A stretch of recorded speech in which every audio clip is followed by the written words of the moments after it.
Good morning, good morning, good morning. It is Monday, the 11th of May. If you have been here before, you will know that we're a bit later than advertised in terms of this. I had some messages to ask if I could start this at 8 instead of 7:30, so that's what I've done. I was also asked if we could do this on LinkedIn and YouTube. I'm still undecided about the LinkedIn, but I have changed the time. So good morning. We are live from the shed. I am live from the shed. This is the shed. If you've been following me on LinkedIn, you'll have seen lots of different pics from all of the different rooms. This is Burnout at Breakfast. This is my Monday morning live where we talk all things burnout. This is the first live that I have done in here. I'm hoping the sound is working. We obviously need to fix some lighting. I look a little bit dull on there, but the whole point really of kind of Burnout at Breakfast, what I wanted to get was firstly back to my weekly lives. I love doing my lives with all of you. The reason it was 7:30 was so that I could come and join you straight after yoga. But you've asked for later, so I've compromised. As I said, I'll decide whether we do the LinkedIn stuff later. If you are joining live, please let me know. Or even if you're watching a replay, say hi. Let me know that you're there. Let me know where you are joining from. And I do want this to be, I keep saying this, but I want this to be a space that we co-create. So if you have got questions about burnout, if you've got questions about burnout coaching specifically, then drop them in the chat, DM me. Let's ensure that these lives are the best use of our time. All right, so if you're going to join me, what do you want to get out of these sessions? Join me over your morning cuppa, join me over breakfast. Maybe some of you want to also come and join me on screen every now and again, come and chat with me live, and let's just see what we can do. But I want to, we know that burnout is growing. We also know that burnout is becoming the norm, right? And I'm seeing much more of this. People are talking about burnout and we're all feeling it. And that kind of complacency. So I'm trying to get comfortable in my new chair. But that level of complacency, that level of apathy, right? Well, we're all in the same boat. We're not. And we've got to stop pretending that this is normal, right? It might be becoming the norm. It does not make it normal. It's not normal for any of us to be running on empty, not knowing who we are, struggling at work, struggling to focus, struggling to switch off. It's not normal that burnout is taking over our entire life to the point that we can't switch off, we can't chill out, we can't enjoy life again. I was having a conversation with somebody a few weeks ago, and it's almost like work used to work used to pay for our life, right? We would go to work to pay for the quality of life that we wanted, right? It would pay for the holidays, it would pay for the decorations, it would pay for the clothes, it would pay for life, right? And now our work is costing us our quality of life, right? Work is costing us our quality of life. So we need to think about that for a moment, right? Burnout is impacting the way we think, the way we feel, the way we behave, the way we relate to one another, the way we communicate.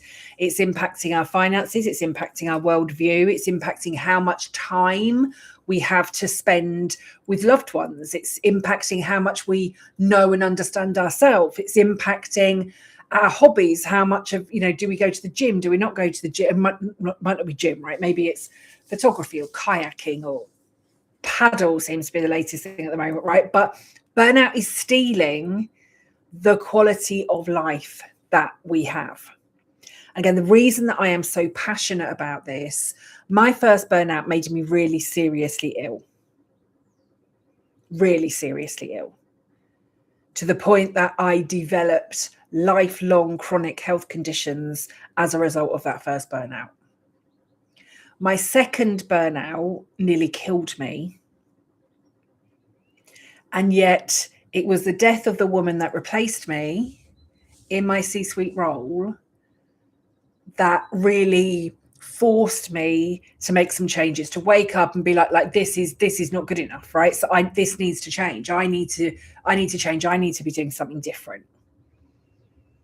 And this is where I have been joining the dots now for over 12 years to really understand what burnout is and what it isn't, to educate people on what the signs are, what we need to be looking for, how it's showing up, how we're talking about it, how it's impacting our lives, how it's impacting our brains, our body, our emotions, all of that stuff. And in this live today, I want to talk to you about why I believe that coaches are the secret weapon in the fight against burnout. Let me say that for you again. I believe that coaches are the secret weapon in the fight against burnout. So we start with why. I've just said to you that my first burnout made me really seriously ill. I told you my second nearly killed me. And I told you that my replacement died. Now, she was away on a leadership residential. She died in her room on her own whilst away on this leadership residential. I had been working with a couple of coaches actually, in the run-up to my first burnout. One coach, and this had been, I suppose, very consistent throughout my corporate career, but one coach had been assigned to me by the CEO. She was also his coach. I didn't really feel that I had a safe space, or I didn't feel that that was a safe relationship. I didn't feel safe having conversations with her in that coaching space. But I was told, you need to work with her for a while. You know, she understands me. She understands the business. She understands where we're going. This woman is going to be your coach for a while. I did not feel safe in that relationship. Eventually, I got the CEO to kind of listen. I was like, look, I think there's a conflict of interest. If I don't feel safe in the space, if I don't feel that I can really kind of open up and have the conversation in this space, then actually coaching is a waste of time, right? You're paying her money and it's taking my time away from what I need within the business. So if it, we both agreed that, coaching is needed, for my own development, to give me a safe space. I was the C-suite. I was the exec level HR director. So really that kind of impartiality, that sounding board, that person that I needed was a third party coach. And so I found an amazing coach, right? I loved this woman. She was absolutely fantastic. And yet I still reached burnout. And in the run up to my second burnout, I'd left corporate by then. I'd left my in-house role. I had my own business. I was working, right? I was growing the business. I was growing everything that I needed to grow, and burned out, reached burnout for a second time. I was working with a coach in the run up to that as well. Now, coaching is obviously it's that external person, right? And coaching, I know, can be so powerful. I love being a coach. I love seeing the light bulb moments. I love seeing the growth. I love coaching. I think that, great coaches can be, great coaching can just be kind of, it's the magic ingredient, right? It's the magic button. Great coaching is the thing that can catapult people forwards, right? Great coaching can transform individuals and the way that we think and the way that we focus and the way that we move forwards and everything, right? Great coaching is phenomenal. And yet, the closer that us as individuals, the closer that we get to burnout, the less obvious, firstly, it is that we are on our way to burnout, unless you know what you're looking for, unless you know the signs, unless you know the language, unless you know the signs within the body, the signs within the brain, unless you're able to see all of that, burnout is pretty much invisible. the closer that we get to it. And as individuals, whilst we know that something needs to change, and there's neuroscience behind this, you'll find this in some of my pre-recorded videos, but there is neuroscience that tells us why we have to keep going. There's neuroscience that tells us why it does not feel safe for us to stop. So we just keep going and we keep going and we keep going. We're also, the closer that we get to burnout, we get brilliant at performing. Right? We perform being okay. We can perform being brilliant. We can perform reaching the goals, right? We are able to keep performing. Because again, there's a voice in our head that basically tells us we just have to keep going, right? We have to look fine. We have to be fine. We have to keep on achieving the goals. We have to keep on moving forwards. We have to keep on doing all of this stuff. So the performance, right? The performing, the high performing, the ability to keep going. Because now, of course, some coaches will look at that and think, God, like, you're amazing, right? You're you are genuinely a really high performer. Like, let's push you even more. Let's give you some more stretch goals. Let's keep you moving forwards. Let's do all of this stuff. But burnout informed coaches, master burnout coaches, are able to look underneath the performing. They're able to see underneath the performing as we need to be doing something differently. Now, the reason that I believe that coaches are the secret weapon is because if we think about it, right, if I am already a high performer, now none of us are immune to burnout. We need to make that really clear. Not one person is immune to burnout. And yet, in a lot of organizations, it is the high performers, the high achievers, the overachievers, the type A people that are reaching burnout at the moment. And at the moment, when I say at the moment, because they've been going for so many years, they've been pushing and continuing to grow and striving and performing and, you know, keeping businesses afloat, keeping teams afloat and getting promoted and doing all that stuff. They've been doing all that for years and years and years and years and years. And now we're seeing burnout reach its peak for a lot of high performers, for a lot of overachievers. Now, within lots of organizations, if the closer we get to burnout, the more we work, the harder we perform, the harder we work, the more we keep going, the more goals we're reaching, right? The more targets we're reaching, the more things we're ticking off the to-do list. It's not in the leaders, it's not in the organization's benefit, is it?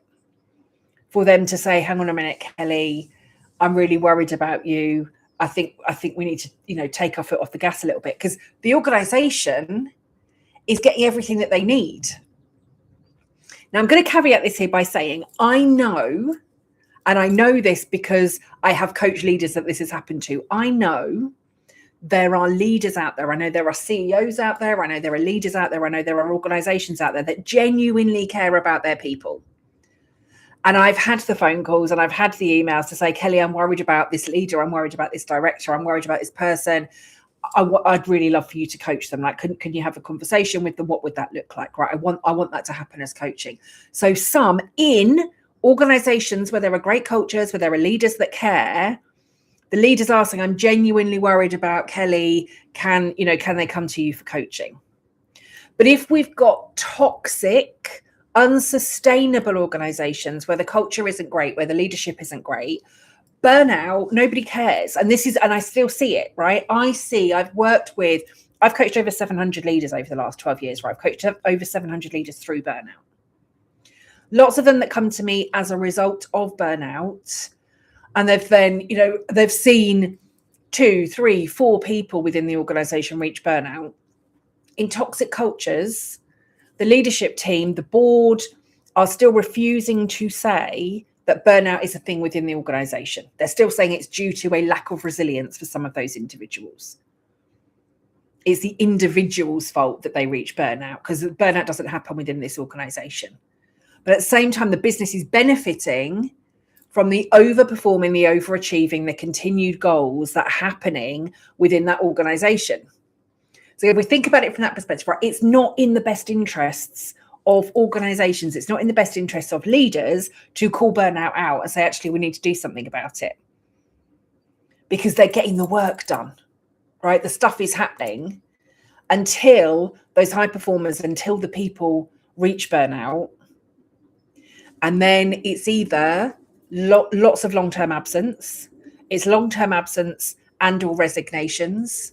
It's resignations and or it's, you know, or ultimately it's serious illness, and or like my replacement, it's end of life. Now, the only thing really that again annoys those organizations, the leaders that do not care about burnout, is the long-term sickness absence. Because if you just resigned, they just replace you, right? They'll bring somebody else in to do the job. They'll bring somebody else in to get the work done. But if it's long-term sickness absence, you know, do they bring somebody in the interim? Are other people having to pick up your work? So lots of organizations will only care about burnout when it comes to long-term sickness absence.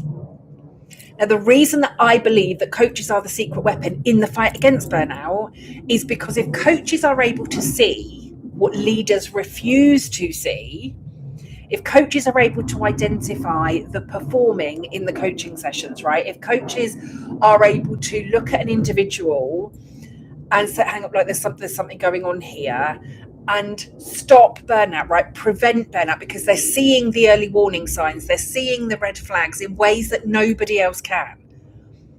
Because remember, the closer the individual gets to burnout, the less likely we are to see it. The closer the individual gets to burnout, probably the more they're doing already in the organization. So leaders don't really care in lots of cases, right? Because the job is still getting done. But coaches sit at this really important pivot point where coaches can see and hear and listen to what's happening underneath the surface. Coaches are able to spot those signs. Coaches, if we think about it, have the leading edge, right? Because coaches are in that unique position of being able to work one-to-one in really, really close proximity, where the full focus is on the client during that coaching conversation. And whether that coaching conversation is an hour or 90 minutes or 2 hours or 2.5 hours or half a day or a full day, however long it is, you know, that you're coaching people for, to hold that space for somebody where the focus is just on them for that period of time puts you as the coach in an absolute prime position to be able to spot burnout if it's in the room, to be able to spot the performance that might be hiding burnout, to genuinely be able to get the client, to get the individual to make the changes that need to happen to either slow down or ideally to prevent burnout, to stop burnout in its tracks and prevent it from getting to that really serious, critical level of burnout in the first place. And lots of people at the moment are in a kind of habitual burnout cycle, right? And I think this is where we're starting to see it as being called normal, right? We're saying it's the norm because so many people are just in this habitual burnout cycle. So they kind of almost get to burnout and then they kind of pull it back a bit. They almost get to burnout, they kind of pull it back a bit. But again, if you were to Google, right, the long-term impact of stress, the long-term impact of burnout, if you were to Google rather, the impact of burnout and chronic stress on our bodies kind of long-term, and my PhD studies, right, I'm looking at the long-term cognitive impact of burnout, right, the impact of burnout on the brain. Because again, what I've seen from my own experience, and again, those 700 leaders that I've coached through burnout, our cognitive ability, right, our cognitive thinking, our executive functioning is severely impacted by burnout. The fact that we struggle to be able to make decisions, the fact that we struggle to have conversations, the fact that we kind of like we're so afraid to kind of take a step forward, we're so afraid to make a change, we're so afraid to just take a step forward.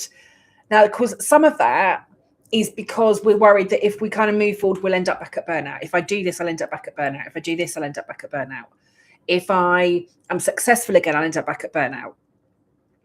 If I'm performing well, I might end up back at burnout.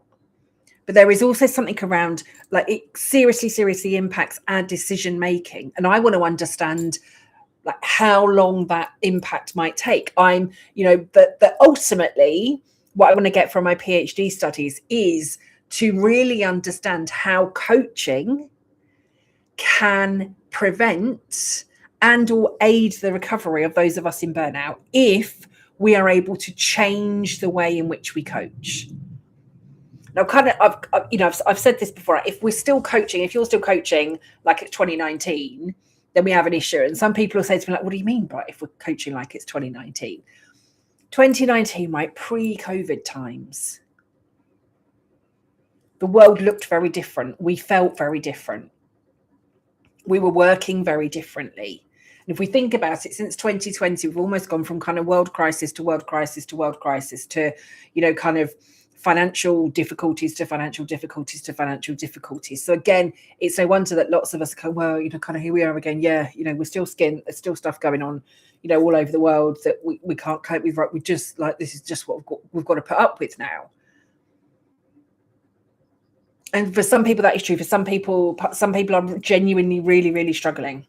I'm seeing business closures all over the place. I'm seeing redundancies all over the place and resignations all over the place and ill health all over the place. We can't pretend that none of that stuff is happening. And yet, as coaches, I believe that we can do something to change that. But if we are still coaching, if we still assume, and again, when I say kind of if we're still coaching like it's 2019, if we think about it, coaching assumes that our clients have like full cognitive ability, right? Coaching assumes that our clients have agency.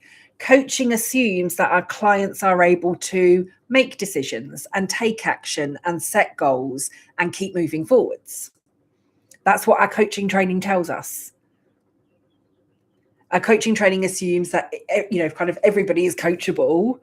We just work on the mindset. We set the goals to move people forward. Now, of course, I'm paraphrasing. We know there is a lot more to coaching than that. Although, again, we know that coaching is unregulated. We know that there are people out there with no experience, with no qualifications, with no education. Anybody can wake up tomorrow and just call themselves a coach. For me, what's even more scary is anybody can wake up tomorrow and call themselves a coach that's working with burnout or call themselves a coach that's helping with burnout. I'm seeing an increase in LinkedIn headlines that say coaching burnout, stress and burnout expert, burnout recovery coach, burnout prevention coach. And when I dig into it, I cannot see anything that says these people are credible and or able to actually work effectively with burnout. Because there's knowing burnout, right? I know burnout because I've read the World Health Organization definition. I've understood the 12 stages, and therefore I think I know burnout. Or I've lived burnout, and therefore I assume and I think that I know burnout because I went through it myself. Lived experience does not equal expertise. It just doesn't, right? Lived experience does not equal expertise. I had some big health problems last year. Had a total hysterectomy I had last October, right? So I've had a total hysterectomy, an oophorectomy, right? That was last October. That does not make me an expert in hysterectomies. Living with adenomyosis does not make me an expert in adenomyosis. Living with endometriosis does not make me an expert in endometriosis. Living with ADHD does not make me an ADHD expert. I suppose I'm now able to. For years, I didn't feel able to kind of say the word, but yeah, I can now say I am a burnout expert. I have spent 12 years joining the dots, researching, studying, learning, talking, coaching, developing, my PhD at the moment, all of my studies, and 2 periods of lived experience. But I couldn't say 2 periods of lived experience made me an expert in burnout. What I started to do after 2 periods of lived experience was to share my story, to talk about my own journey, my own experience, what it had looked like, what it felt like, why I wanted everybody to kind of pay attention and get support and get all of the help that they needed to stop them reaching that point. Like I'm still so passionate about burnout prevention. I never ever want anybody to experience what I did from that point of burnout. Right, that's ultimately why I do this work. But I was joining all of the dots.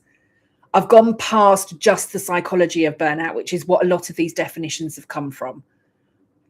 I'm understanding like more of the neuroscience of it, understanding the somatics of it, right? What it does to our body, understanding it from a nervous system perspective. Joining dots and what is it does, you know, what does it do to our entire life? I have been joining the dots in all of those places. I've had coaches come and train with me that are like, well, I know what burnout is, but maybe they just want, you know, they want the certificate, right? They want to be able to say, yes, I am now burnout informed. They want to be able to put that on the website. They want to be able to say, yes, I am a burnout informed coach, and or I'm a master burnout coach. So some of them come, you know, lots of them, I already know burnout, just kind of want a certificate. And then when they spent time with me, that actually I didn't know burnout. I didn't understand burnout. Now I do. But what I thought I knew wasn't actually burnout. There's so much misinformation. There's so much misunderstanding about it. But as a coach, when you know what to look for, when you know what to spot, when you know what to listen for, you genuinely make the difference for your clients, right? You genuinely make the difference for your clients. You can be the difference between 6 months from now, you bumping into one of your clients. I'd be like, hi, how are you? And they'd be like, well, I'm off sick. You know, I've been off sick for the last 5 months because I reached burnout and I crashed.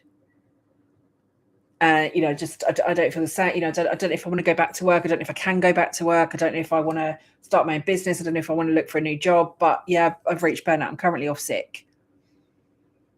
You can be that coach, or you can be the coach where 6 months from now you bump into your client and they are thriving because you were able to spot those signs early. You were able to modify your coaching, coach in a way that was able to move your clients away from burnout, and now they're thriving, they're flying, they're doing brilliantly. So you bump into them 6 months from now and they're like, hey, life is brilliant, right? I've got this promotion, I'm doing this, I've changed this about my life, I've changed this about my health, I'm doing this, my job looks different, my working hours look different, like everything just looks different, and I'm thriving.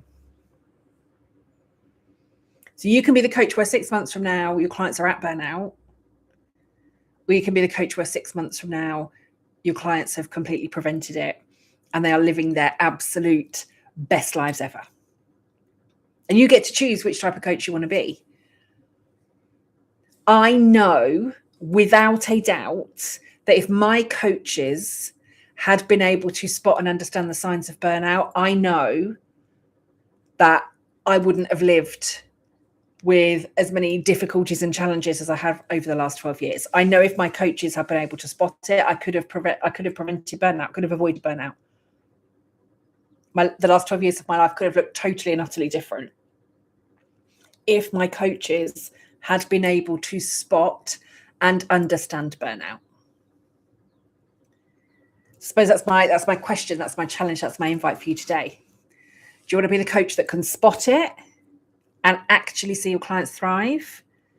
Or do you want to be the coach that misses it and 6 months from now your clients are seriously ill, struggling with burnout, not knowing who they are, not knowing where they are, not knowing what they want, being completely unrecognizable, and not knowing what it is that they want to do with their lives? Because I know what kind of coach I want to be. That's today's live. Thank you very much for joining. Thank you for watching. If you're watching on replay, thank you very much for being here. Thank you for being part of this. Again, if you've got questions, if you've got comments, if you've got reflections, if you've got a topic that you want me to talk about next week, I'll be back. Shall we say 8 o'clock again next Monday? And let's start doing these at 8 a.m. So we'll say 8 a.m. next Monday. I'll decide over the course of the week whether we stick just here on YouTube or whether we also move over to LinkedIn as well. I will make that decision throughout the course of the week. If you have, if you've watched this, you think, yeah, I do want to be a coach that wants to be able to understand, that wants to be able to spot this, I'll pop the link somewhere around this video as well. But if you also head over to my website, kellyswingler.com, go to the start here. There is a short quiz, take you less than 5 minutes. There are 4 types of burnout coaches, and it will give you an understanding of what type of burnout coach you are. And then if there is some additional support, additional training, additional knowledge that you would like to get, it will point you into which direction that might be helpful for you moving forwards. If you don't want that, but actually you just want some additional insights, again, head to kellyswingler.com, scroll down to the bottom of the page. You can subscribe to my emails. I send out Burnout Insights Monday to Friday, every day, Monday to Friday, to my subscribers. And if you think that's too much, but you still want to keep on finding out more, subscribe to my channel, click this video.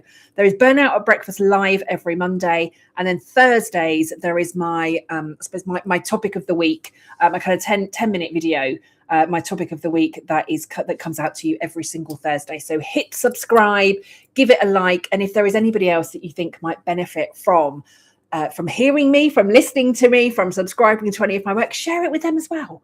Right, give them a like and share of this video, and or tell them where they can sign up for my Monday to Friday daily insights on all things burnout. They can join my mailing list.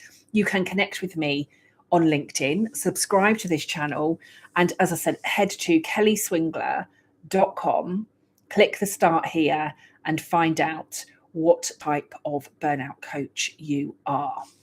That's a lot of choices that you have there, isn't it? And that may be too much for many of you. Probably the coaches I've got supporting me in business growth, they'll be like, you should have only given one option for people.